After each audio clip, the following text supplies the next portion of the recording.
ব্যায়ামকে কিভাবে নিয়মিত অভ্যাসে পরিণত করবেন। শরীর ও মন সুস্থ রাখতে ব্যায়ামের কোনো বিকল্প নেই। এটা আমাদের মন ভালো রাখে ও মানসিক উদ্বেগ কমায়, সেই সঙ্গে শরীরকেও রাখে চাঙ্গা। ঘুম ভালো হয়, কমিয়ে দেয় ডায়াবেটিস, হৃদরোগ, উচ্চ রক্তচাপ ইত্যাদির ঝুঁকি।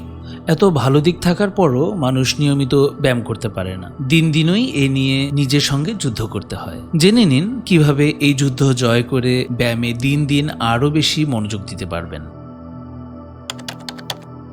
রুটিন মেনে চলুন। নিজেকে ব্যায়ামে অভ্যস্ত করে নিন। সেজন্য একটা রুটিন বানিয়ে ফেলুন, সেটা নিয়মিত অনুসরণ করুন। অবশ্য বলা সহজ হলেও এটা করা বেশ কঠিন, তাই ছোট ছোট লক্ষ্য নির্ধারণ করুন। সেগুলো পূরণের জন্য নিজেকে নিজেই পুরস্কৃত করুন। ধরুন, প্রথম লক্ষ্য স্থির করলেন টানা 7 দিন ব্যায়াম, সেটা পূরণ হলে নিজেকেই কিছু কিনে দিন। অল্প থেকে শুরু করুন। ব্যায়াম করার সময় অনেকেরই লক্ষ্য থাকে কঠোর পরিশ্রম করে নিজেকে ক্লান্ত করে তোলা। তাতে দোষ নেই, তবে তা জরুরি নয়। প্রতিদিন আধা ঘন্টা ব্যায়ামই যথেষ্ট। এক গবেষণায় দেখা গেছে সাপ্তাহিক প্রয়োজনীয় ব্যায়ামের পরিমাণ 150 মিনিট। সেই হিসেবে আধা ঘন্টাও নয়। দৈনিক ব্যায়ামের প্রয়োজন 20 মিনিটের একটু বেশি। তাই বড় লক্ষ্য স্থির না করে অল্প করে ব্যায়াম শুরু করুন।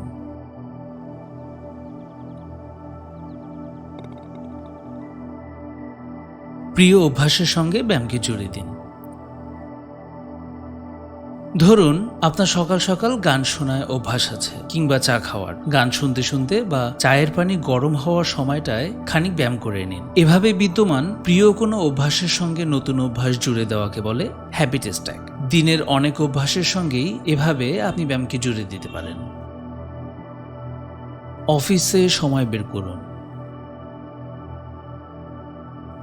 অফিসের বা কাজের সময়টায় আমাদের বসেই থাকতে হয়। পুরো সময়টা টানা বসে না থেকে মাঝে কিছু সময় বের করুন। হতে পারে সেটা দুপুরের খাবার বিরতি, তবে কাজের ফাঁকে বা মিটিং এর আগে পরে খানিকটা সময় হেঁটে নিন। চেষ্টা করুন যত বেশি সম্ভব মুখোমুখি মিটিং করতে। তাহলে যেমন যোগাযোগ ভালো হবে, তেমনি আপনাকে চলাফেরাও করতে হবে।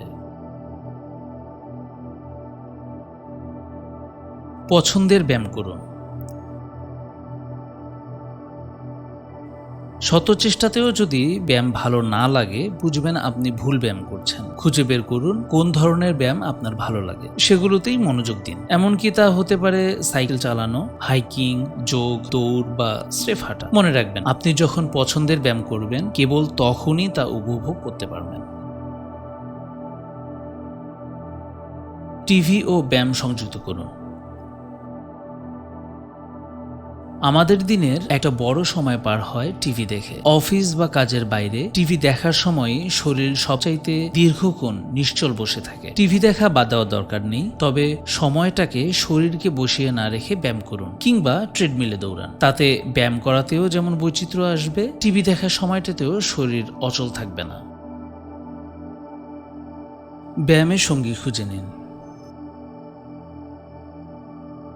কোনো কাজই একা একা মজা নেই, ব্যায়ামও তার ব্যতিক্রম নয়। তাই খুঁজে নিন আপনার শরীর চর্চার সঙ্গী। সেটা হতে পারে আপনার জীবন সঙ্গী কিংবা ঘনিষ্ঠ বন্ধু। তেমন কেউ না থাকলে এ ধরনের কোনো দলের সঙ্গে যুক্ত হয়ে যান। দলগতভাবে ব্যায়াম করলে যেমন একঘেয়ে ভাব কমবে, সেই সঙ্গে নিজেদের মধ্যে তৈরি হবে সুস্থ প্রতিযোগিতার আবহ।